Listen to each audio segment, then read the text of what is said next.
The prevailing means of transportation in our societies is by automobile and aircraft, both of which predominantly need fossil fuels to run.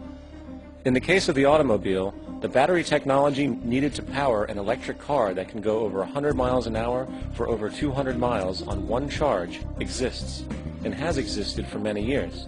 However, due to battery patents controlled by the oil industry, which limits their availability to maintain market share, coupled with political pressure from the energy industry, the accessibility and affordability of this technology is limited.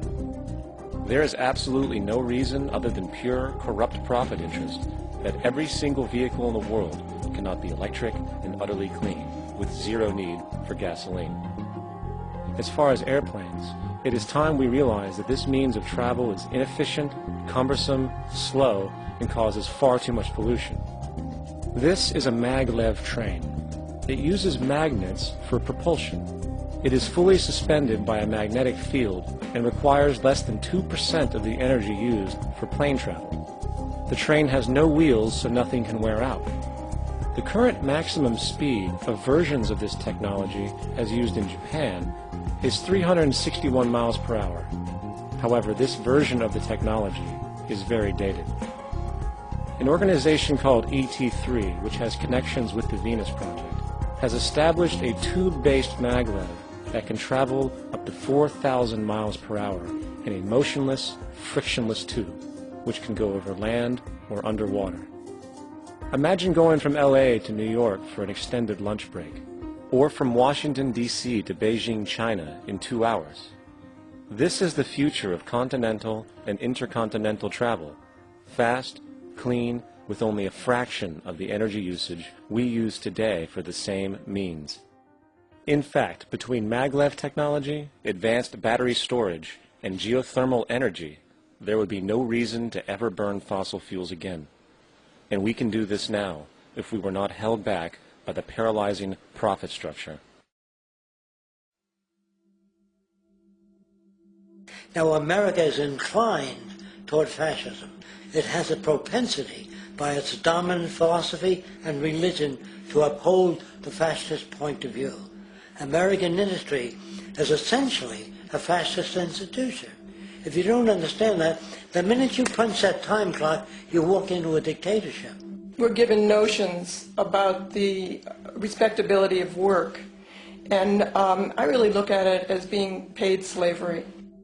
They're brought up to believe that you shall earn your living by the sweat of your brow. That holds people back, freeing people from drudgery, repetitive jobs which make them ignorant. You rob them. In our society, that is a resource-based economy, machines free people. You see, we can't imagine that because we've never known that kind of world.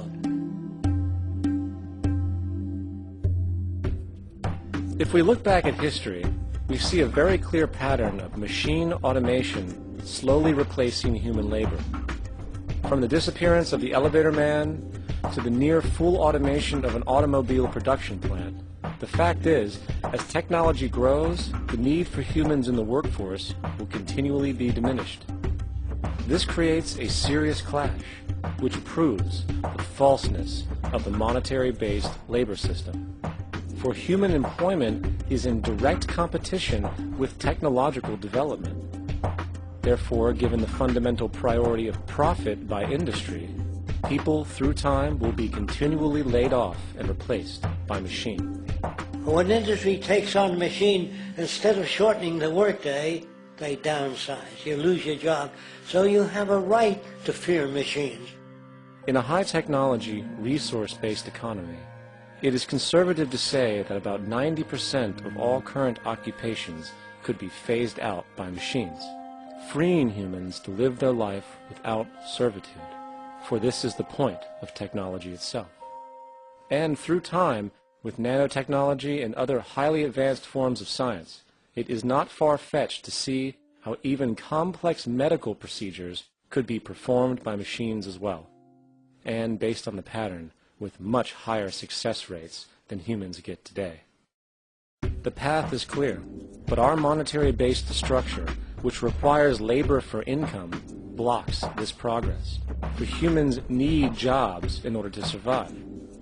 The bottom line is that this system must go, or we will never be free, and technology will be constantly paralyzed.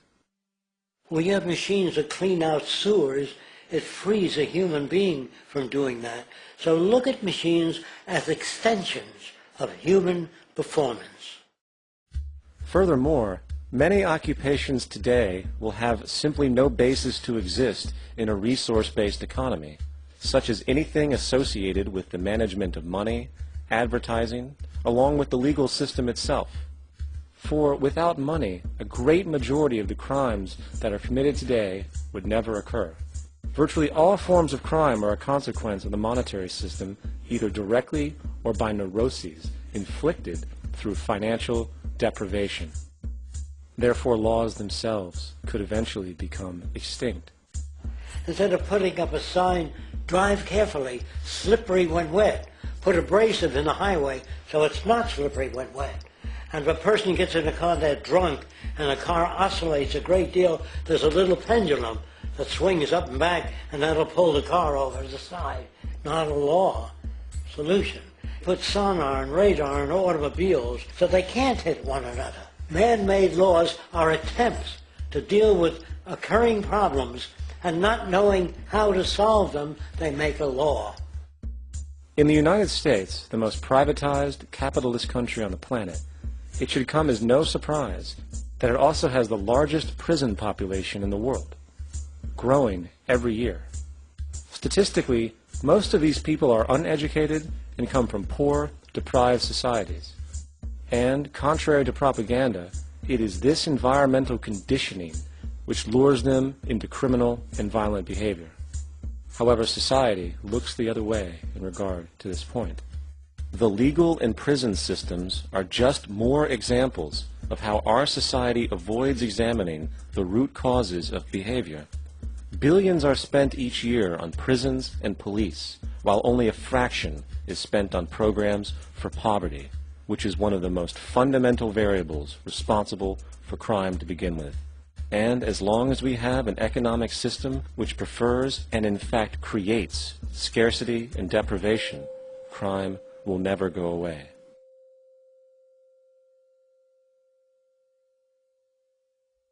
If people have access to the necessities of life without servitude, debt, barter, trade, they behave very differently. You want all these things available without a price tag. Now then, you've got to have a price tag. Well, what will motivate people? Man gets everything he wants, he just lay around in the sun. This is the myth they perpetuate. People in our culture are trained to believe that the monetary system produces incentive. If they have access to things, why should they want to do anything? They will lose their incentive. That's what you're taught to support the monetary system. When you take money out of the scenario, there would be different incentives, very different incentives. When people have access to the necessities of life, their incentives change. What about the moon and the stars? New incentives arise. If you make a painting that you will enjoy giving it to other people, not selling it.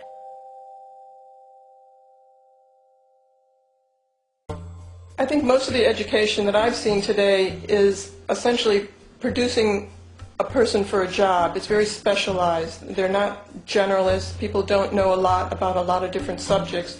I don't think you could get people to go to war if they knew a lot about a lot of things. I think education is mostly rote, and they're not taught how to solve problems. They're not given the tools, emotionally or within their own field, of how to do critical thinking.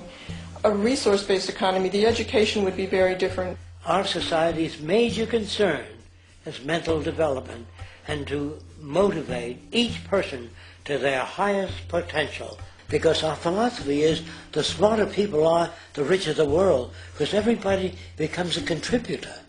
The smarter your kids are, the better my life will be, because they'll be contributing more constructively to the environment and to my life, because everything that we devise within a resource-based economy would be applied to society. There would be nothing to hold it back.